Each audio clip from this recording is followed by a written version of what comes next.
There was once a very poor man who owned nothing in the world except a weak, exhausted donkey. Every day, this donkey carried heavy water skins across the town under the burning sun. No proper food, no rest, no comfort of any kind. Its back was covered with wounds, and the marks of iron rods were visible everywhere. Often, the poor creature would sigh within itself. If only death would come and end this miserable life. One day, the superintendent of the royal stables happened to pass by. The moment he saw the donkey's condition, compassion filled his heart. He said to the poor owner, "Brother, your donkey is on the verge of death. Give him a few days of rest. Feed him properly." The man lowered his eyes and replied helplessly, "Sir, I am starving myself. How can I feed a donkey?" The superintendent felt even more pity. "Hand him over to me for a few days. I'll keep him in the royal stables. He will eat fresh grass, barley, and soaked grain. He'll become strong again." Hearing this, the poor man's face lit up with relief, and he gladly handed over the donkey.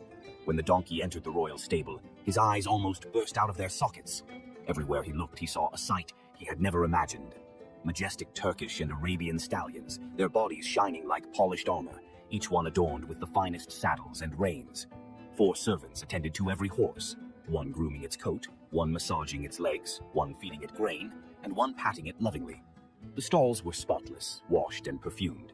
The troughs were filled with fresh green fodder, soaked barley, and chickpeas. Seeing all this luxury, the donkey's heart twisted with longing.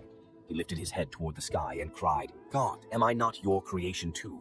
Why are these horses living in comfort while I suffer day and night? Is my only crime that I was born a donkey? Your justice is perfect, yet why is my fate nothing but pain?" But just as the donkey poured out his grief, a sudden commotion erupted in the stable. The war drums began to thunder. Servants rushed in, tightened the saddles, armed the horses, and within minutes the magnificent stallions were galloping toward the battlefield. The donkey watched them disappear, proud and glorious, yet unaware of what awaited them.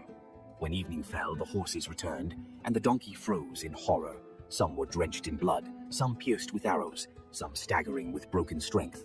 The same servants who had pampered them in the morning were now pulling arrows from their bodies. Every time an arrow came out, a fountain of blood spurted into the air. The horses collapsed in pain, trembling on the ground. The donkey's legs began to shake. His heart pounded. His breath caught in his throat. Tears streamed down his face as he whispered, "Oh my Lord, forgive me. Out of ignorance I complained. Out of foolishness I questioned your wisdom.